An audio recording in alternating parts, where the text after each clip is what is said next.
بسم اللہ الرحمن الرحیم نحمدہ ونصلی علی رسولہ الکریم۔ جمعیت علماء اسلام نے ہمیشہ فلسطین اور فلسطینیوں کے موقف کو صحیح سمجھا ہے اور تسلسل کے ساتھ فلسطینیوں کے موقف کے ساتھ شانہ بشانہ کھڑی رہی ہے۔ آج بھی ہم اس بات کا اعادہ کرنا چاہتے ہیں کہ ہم فلسطینی بھائیوں کے ساتھ ہیں، ان کے شانہ بشانہ ہیں، اور ایک روز قبل فلسطینی مجاہدین نے اسرائیل پر جو حملہ کیا ہے، یہ حملہ بہت تاریخی کامیابی ہے۔ میں اس کو ایک تاریخی معرکہ سے تعبیر کرتا ہوں۔ جن علاقوں پر انہوں نے قبضہ کیا ہے یہ ان کے اپنے علاقے ہیں اور اپنے علاقے انہوں نے واپس لیے ہیں۔ اس حوالے سے میں فلسطین کے عوام کو اور فلسطین کے مجاہدین کو مبارکباد پیش کرتا ہوں۔ دنیا نے یہ سمجھ رکھا تھا کہ فلسطین اور فلسطین کا مسئلہ اور فلسطینیوں کا موقف وہ ابدی نیند سو چکا ہے۔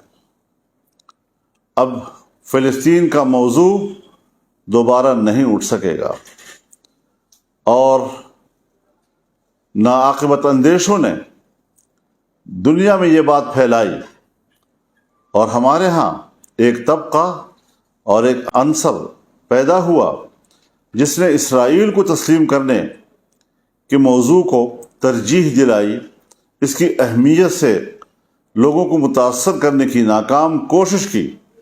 میں سمجھتا ہوں کہ آج اس معرکے نے فلسطین کے مسئلے کو زندہ ہی نہیں کیا، ثابت کیا ہے کہ فلسطین کا مسئلہ مرا نہیں، اور آج اس کی اہمیت آسمانوں کو چھو رہی ہے۔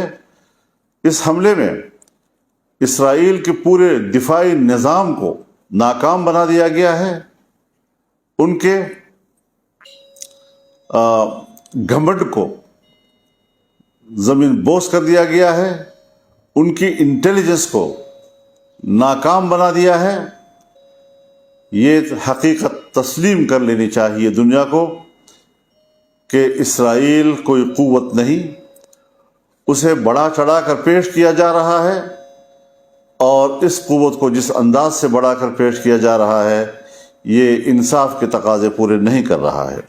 میں ساتھ ہی یہ بات بھی اپنے فلسطینی بھائیوں سے اور مجاہدین سے کہوں گا کہ وہ انسانی حقوق کا احترام کریں، اسے تحفظ دیں، اس کا لحاظ رکھیں، بچوں، عورتوں اور عام شہریوں کو گزند نہ پہنچائیں، ان کی زندگیاں تلف نہ کریں، اور دنیا کو بتائیں کہ اسرائیل اور صہیونی جنہوں نے فلسطینیوں کی نسل کشی کی، ان کے بچوں کو قتل کیا، ماؤں کے سامنے قتل کیا، والدین کے سامنے قتل کیا، اور کوئی احترام آدمیت انہوں نے نہیں دکھائی۔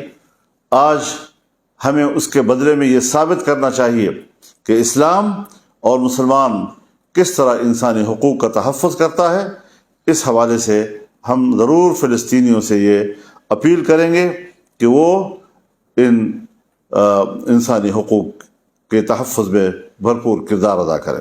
میں یہ بھی کہنا چاہتا ہوں کہ اقوام متحدہ بھی اپنا فرض پورا کرے، 1967 کی قراردادوں پر عمل درآمد کرائے، بیت المقدس کو مسلمانوں کے حوالے کرے، اور اس کو فلسطین کا دارالخلافہ تسلیم کرے۔ ہم اس حوالے سے جو بھی اپنا موقف رکھتے ہیں، اس حوالے سے ہم ایک OIC کا بھرپور اور فوری اجلاس بلانے کا مطالبہ کرتے ہیں۔ اس میں ہمارے دوست ملک، انتہائی قابل احترام سرزمین سعودی عرب سے بھی